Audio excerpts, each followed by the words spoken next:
निश्चय कर अपनी जीत, निश्चय कर अपनी जीत करूं, निश्चय कर जब जाए लरूं न डरूं हर स्यों, जब जाए निश्चय कर अपनी जीत करूं,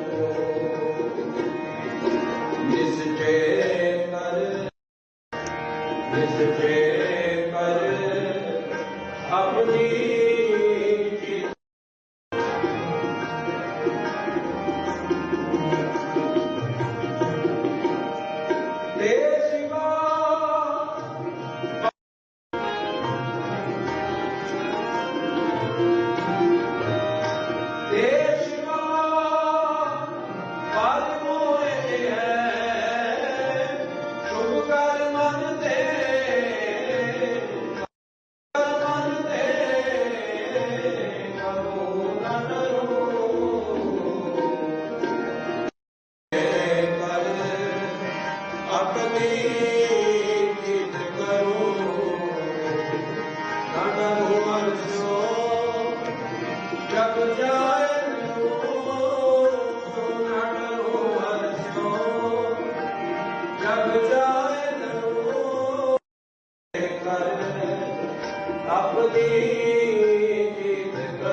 बहुत कॉन्फिडेंट है। जब मैं ये पवित्र स्थान गुरुद्वारा काबगंज साहब दर्शन करने के लिए आया तो गुरु साहब का कीर्तन में शब्द वही चल रहा था, निश्चय कर अपनी जीत करूं। गुरु साहब की तरफ से दिल्ली के अंदर रजौरीगंज सीट तो अच्छे मार्जिन से जीतेंगे, लेकिन इसके अलावा भी क्लियर मैंडेट के साथ लगभग 50 सीटों पे भारतीय जनता पार्टी इस बार अपना परचम लहराएगी।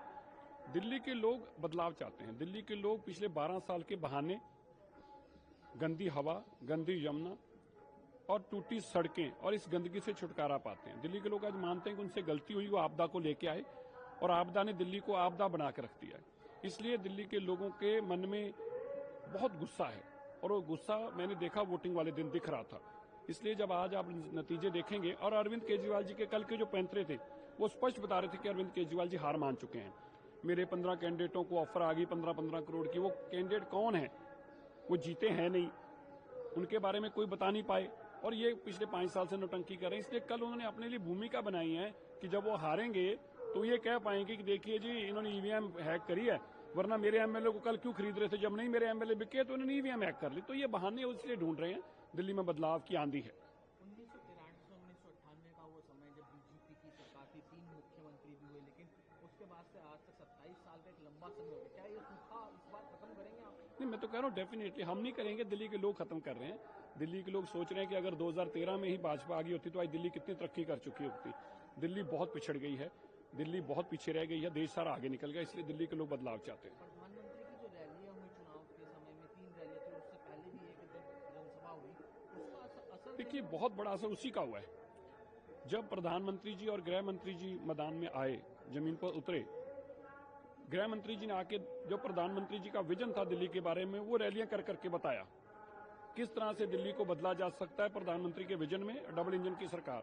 और फिर जब प्राइम मिनिस्टर साहब ने आके ये बताया कि वो क्या दिल्ली के लिए करने वाले हैं, तो दिल्ली के लोगों ने एक तरफा विश्वास जताया कि अगर प्रधानमंत्री कह रहे हैं कि मैं प्रधानमंत्री के साथ साथ दिल्ली के सरकार के लिए भी समय निकालूंगा, तो दिल्ली के लोगों को लगा अगर प्रधानमंत्री दिल्ली सरकार चलवाने में भी अपना समय देंगे तो दिल्ली बदल जाएगी। इसलिए प्रधानमंत्री जी का जमीन पर उतरना बहुत बड़ा था, इसीलिए बदलाव चुनाव में आया। एसीबी ने इन्वेस्टिगेशन के लिए नोटिस दिया है अरविंद केजरीवाल को हॉर्स ट्रेडिंग मामले में, क्या कहेंगे? लगातार अरे वो झूठ पे झूठ बोलता है। वो तो पंजाब सरकार में भी कहा था, उन्होंने पंजाब के एमएलए खरीद रहे हैं, उन्हीं की सरकार है, वहां तो इन्वेस्टिगेशन आज तक नहीं हो पाई। दिल्ली में एसीबी उनसे पूछ रही तो जवाब नहीं दे रहे। वो तो फ्रॉड आदमी है। इसी झूठ, बेईमानी और मकारी के कारण ही दिल्ली के लोग अरविंद केजरीवाल जी को हटाना चाहते हैं। आखिर सर संदीप दीक्षित का सुबह बयान आया कि पार्टी हाईकमान तय करेगी अलायंस को लेकर कांग्रेस और आम आदमी पार्टी का क्या मोर्चा होगा। क्या अलायंस होगा भाई, क्या बातें कर रहे हो? अरे उनकी जमानतें नहीं बचने वाली कांग्रेस की, एक भी सीट पे जमानत नहीं बचेगी, और दूसरी तरफ आम आदमी पार्टी की 20 सीटें नहीं आने वाली, तो काय का अलायंस होगा? ये क्या नई नई बच्चों वाली बातें करते हैं। संदीप दीक्षित बड़े मैच्योर लीडर हैं, मुझे नहीं लगता कि ऐसी स्टेटमेंट उनको देनी चाहिए। प्रभातखबर.com, विश्वास वही, रफ्तार नहीं।